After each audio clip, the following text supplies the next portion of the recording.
প্রিয়াঙ্কার রক্তাক্ত ছবি পোস্ট, আহত নায়িকা। অভিনেত্রী প্রিয়াঙ্কা চোপড়া শুটিং ফ্লোরে ফের আহত। এবার অভিনেত্রীর গলায় গুরুতর চোট।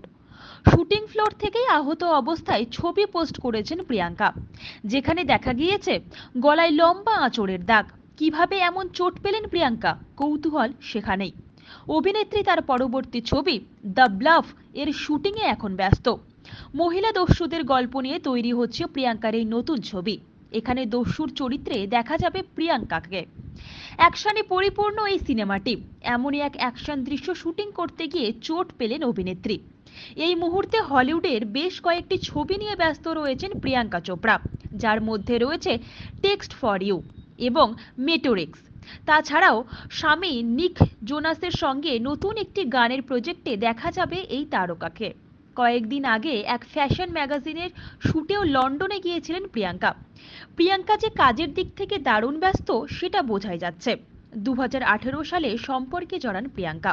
বিয়ে করতে দেরি করেননি নায়িকা। ভারতে এসেই রাজস্থানের উমেদ ভবনে জমকালো আয়োজনে বিয়ে সেরেছেন অভিনেত্রী। সেখানে হিন্দু ও খ্রিস্টান মতে নিককে বিয়ে করেন তিনি। বিয়ের পর আমেরিকায় থাকেন প্রিয়াঙ্কা। এর মধ্যে একাধিক হলিউড ছবিতে অভিনয় করেছেন তিনি। অভিনেত্রীর আহত হওয়ার ছবি সমাজ মাধ্যমে শোরগোল ফেলেছে।